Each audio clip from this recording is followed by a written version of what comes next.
just how good can a $20 lighting setup be? Today, I'm going to set up my new lighting equipment and find out.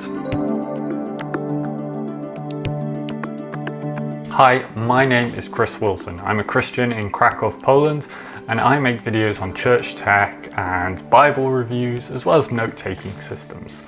And I've been sharing a bit about how I've improved my video quality over time. And today I wanted to look at some new lights that I got. Now, one of the first things I noticed in my videos was the lighting was terrible. And it was something I really wanted to improve. And I started off by getting these Neewer lights, these two small Neewer lights to put on my desk. And they've made a big difference, as I think you can see right now. But there are some downsides with them. Now I want to show you actually the difference between having the lights off and having the lights on. This has become really important now that we're in autumn and it's a lot more overcast and I'm having to use the lights inside.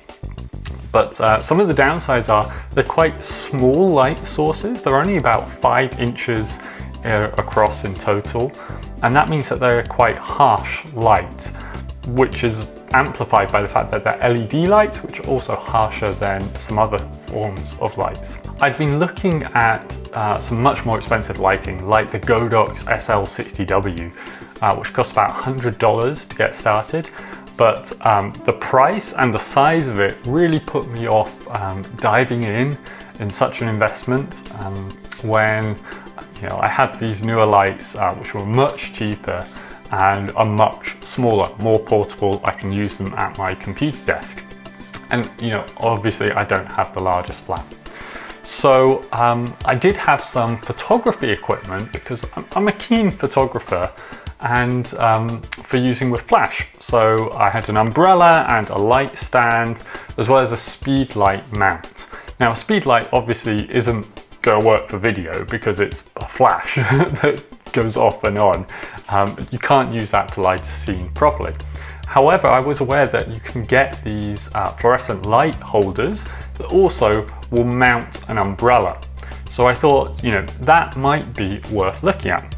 So I checked out my local camera shop, Photo Plus, obviously online, thank you COVID, and I found that I could get a fluorescent light and a stand to hold it in.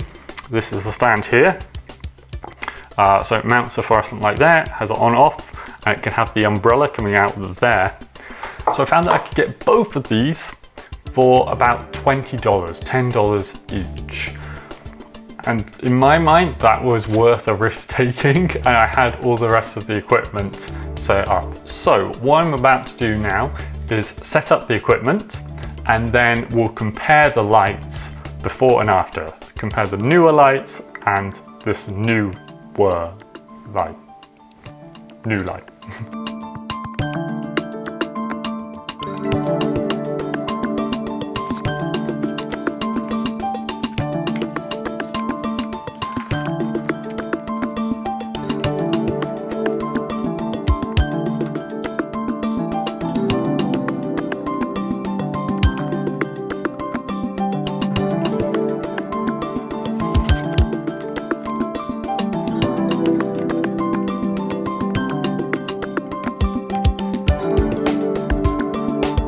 So here is with no lights, now with the Neewer lights, and now with my umbrella light. Now this is just one light source as opposed to two, which I have with the Neewer lights.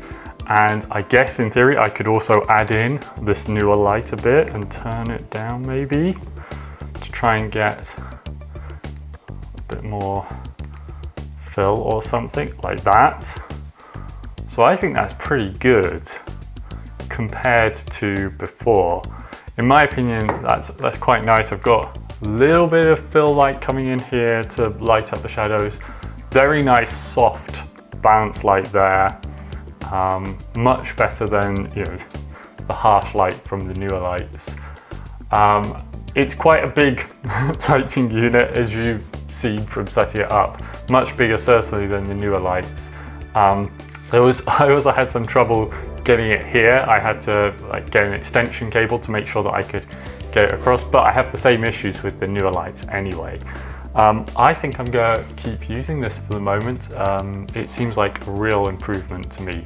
What do you think? Leave a comment below and let me know which lighting setup you think looks the best.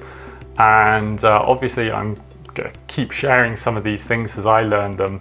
So subscribe if you want to catch more content like this and the other content that I put out on this channel as well.